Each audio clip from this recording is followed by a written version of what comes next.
자, 이번 시간은 셀 쓰시기에 대해서 한번 알아보도록 하겠습니다. 먼저 어떻게 바꾸는지 한번 살펴보도록 합시다.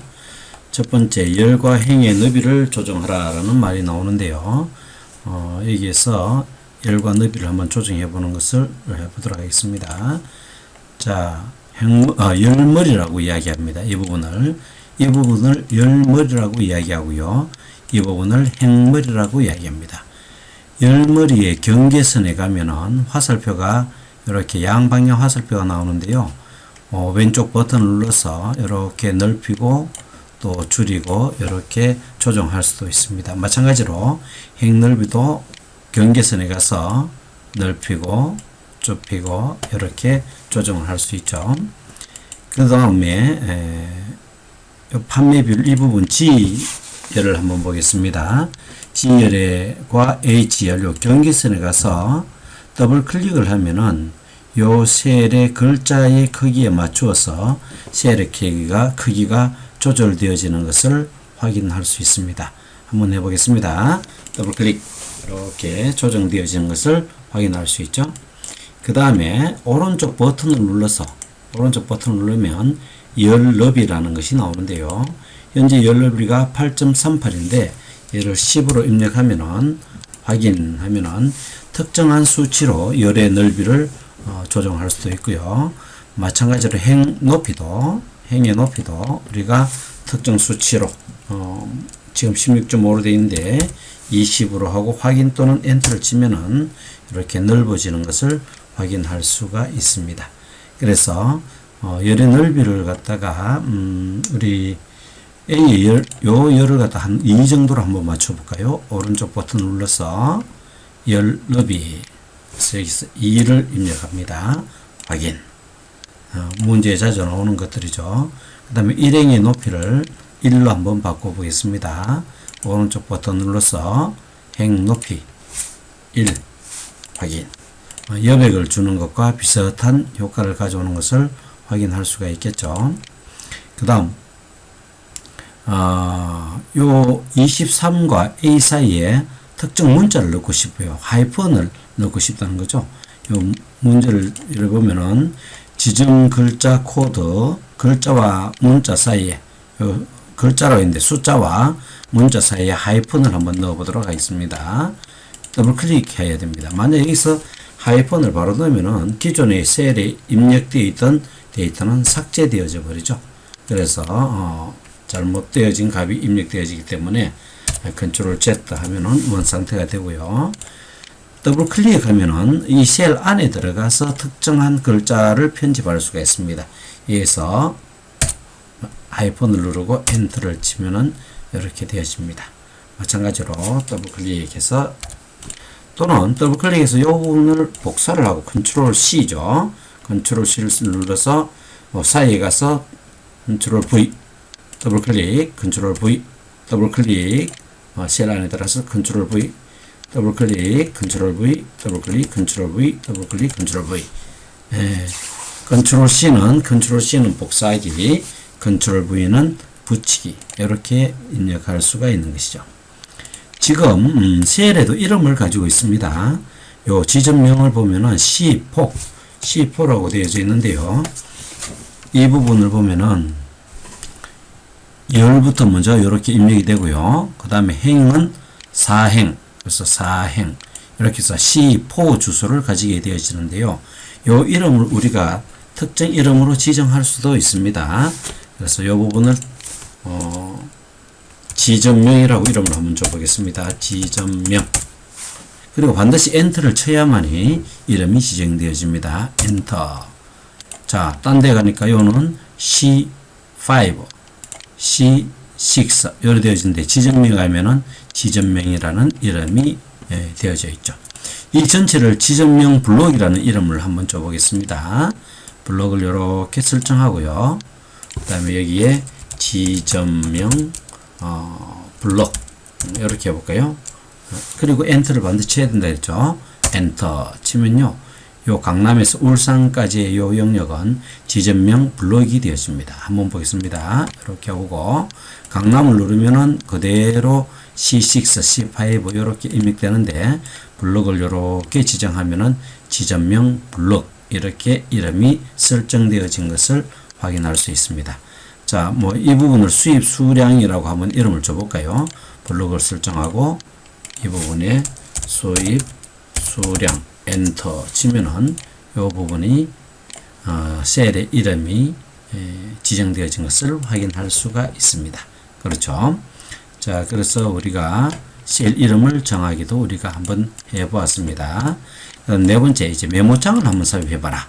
그래서 특정 셀에 어떤 메모장을 두고 참조하고 싶다. 그랬을 경우에 사용하는 건데 아주 간단합니다. 지점명에서 오른쪽 버튼을 누르면요. 메모 삽입이라는 것이 나오죠. 바로가기 메뉴라고도 이야기합니다. 오른쪽 버튼 눌러서 나타나는 이 메뉴를 그래서 메모 삽입을 눌러서 이 부분을 좀 더 추가적으로 설명할 수 있죠. 그래서 지점명은 2020년 지점 이렇게 한번 입력하고요. 이렇게 크기를 좀 조정하고 바깥에 꼭 누르는 순간에 이 부분이 나타나지 않죠. 그렇지만 요 위에 보면 빨간 부분이 나타나는데 이 부분은 메모장이 입력되어져 있다라는 것입니다. 그래서 이 부분을 선택하면은 이렇게 메모장이 나타나는데 이 항상 나타내고 싶다 이 말이죠. 그래서 오른쪽 버튼 누르면은 메모 표시 숨기기. 자, 한번 누르면은 이렇게 항상 이제는 다른 곳에 가더라도 메모장이 항상 이렇게 나타납니다. 얘를 다시 없애고 싶으면 오른쪽 버튼을 눌러서 메모 숨기기 하면은 없어지게 되시죠. 자, 우리는 이렇게 한번 나타내 보도록 하겠습니다. 메모 표시, 표시. 자, 이렇게 나타냈습니다. 그래서 우리는 메모장 삽입도 간단하게 할 수 있었습니다. 이제는 셀을 병합하고 가운데 맞춤, 글꼴을 변경해보자 했는데 셀을 병합한다는 것은 지금 셀이 1개, 2개, 3개, 4개, 5, 6, 7개를 하나의 셀처럼 한번 맞춰보자는 거죠. 그래서 이렇게 블록을 이렇게 설정합니다. 그리고 셀 병합하고 가운데 맞춤이라는 것이 여기 있습니다. 그죠? 그래서 이 부분을 꼭 누르면은 이 셀들이 하나로 병합되어집니다. 다시 원상태로 바꾸자 한다면 마찬가지로 한 번 더 병합하고 가운데 맞춤을 꼭 누르게 되면 이렇게 원상태로 돌아오게 되어집니다. 대단히 쉽죠? 다시 한번 블록을 설정하고 병합하고 가운데 맞춤을 눌렀습니다. 그리고 이 부분의 글꼴과 크기를 한번 조정해 보겠습니다. 선택하면요. 우리 이런 부분을 갖다가 우리는 뭐라고 이야기냐면은 메뉴라고 이야기하죠. 메뉴라고 하는데 그 메뉴 아래쪽에 보면은 해당 메뉴에 관련되어진 이 메뉴들 그림으로 이렇게 나타나서 눈에 보기 좋게 이렇게 나타나 있는 메뉴가 있습니다. 그래서 이런 메뉴를 우리는 뭐라고 이야기하냐면 리본 메뉴라고 이야기를 합니다. 그러면은 내가 홈이라는 메뉴를 누르면은 홈과 관련되어진 이 리본 메뉴가 나타나게 되어지고요. 그 다음에 내가 삽입이라는 메뉴를 누르게 되면 삽입과 관련되어진 여러 가지 메뉴가 그림의 형식으로 이렇게 나타나서 좀 더 쉽게 데이터를 찾아서 적용할 수 있도록 보여주기 위한 메뉴가 되어집니다. 그러면 여기서 우리가 뭐 하기로 했냐면요. 글꼴 변경이죠. 그죠? 글꼴 변경을 하려면은 홈 메뉴에서 이 부분을 한번 해보겠습니다. 홈 메뉴에서 보면은 여기 글꼴 그룹 이렇게 이제 그룹이 지어져 있는데 이 부분이 홈 메뉴의 리본 메뉴의 글꼴 그룹 메뉴가 되어집니다. 여기에서 이제 글꼴을 맑은 고딕이 아니라 요 콤보 박스의 화살표를 눌러서 특정한 글자를 선택해도 좋지만 바로 입력해도 좋습니다. 알고 있으면 궁서 엔터 하면요 궁수로 바로 바뀐 것을 확인할 수 있고요. 그 다음에 좀 굵게 나타내고 싶다 이랬을 때는 요 밑에 글꼴 그룹에 굵게 단축키로는 컨트롤 B가 나타나죠. 그래서 굵게 조금 기울임체를 하고 싶다면 이 부분을 누르면 기울임꼴 이탈릭체라고도 이야기하죠.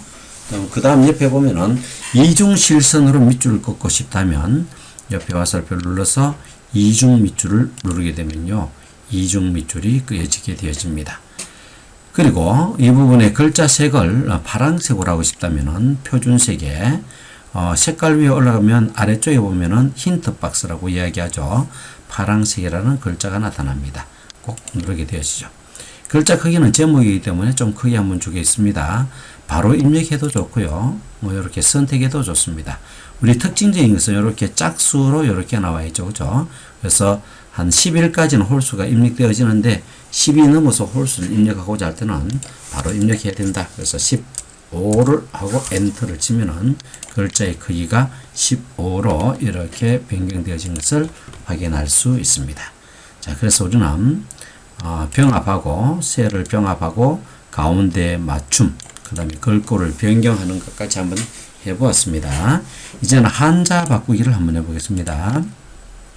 어떤 걸 바꿔볼까요? 여기 보면은 상품을 이렇게 바꿔보라고 되어 있는데요. 요 상품을 더블 클릭해서 특정 셀 부분을 편집하는 거 더블 클릭해서 안에 들은 거 알고 있죠? 그래서 상품 이렇게 블록을 설정하고요. 한자 키를 누릅니다. 그럼 한자 키를 누르면 이 부분에 보면 이 상품으로 바꾸라고 되어져 있죠. 그래서 변환을 누르게 되어집니다. 그러면은 상품이 이렇게 바뀌어졌고요.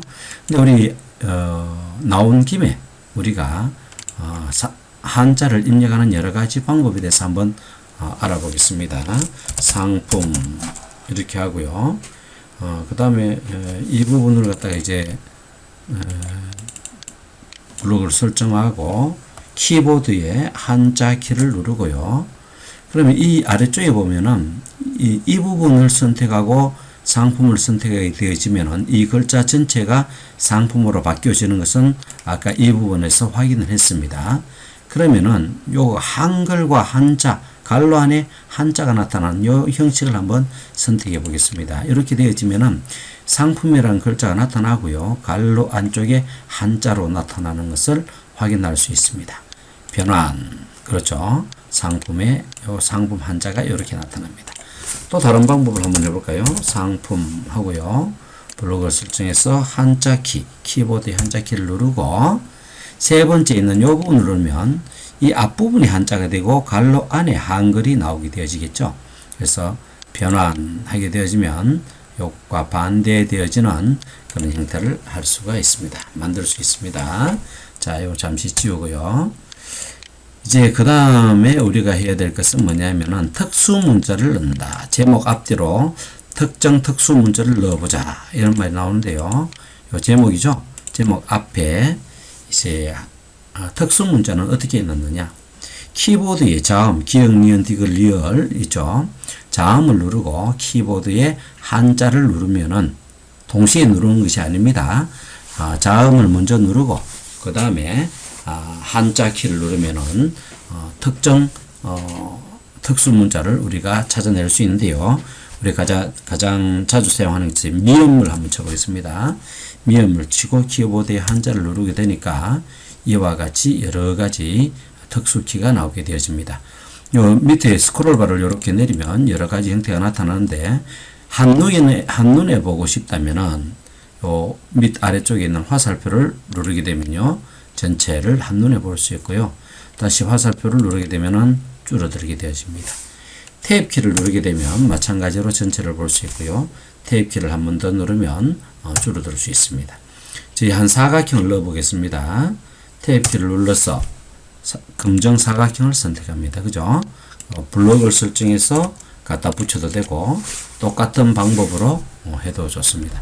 이 부분은 기울임꼴을 없도록 만들고 싶다 이렇게 하고 싶다면 이 부분을 선택해서 사체 요 이탈리시아를 없애주면은 완성태로 똑바로 글자가 나타나게 되겠죠. 자, 이렇게 해서 우리는 특수 문자를 넣을 수 있었는데요. 예를 들어서 기억을 눌렀다. 키보드에 기억을 누르고 한자를 누르면 이와 같은 여러 가지 특수 문자가 나타나는 걸 확인할 수 있는데요.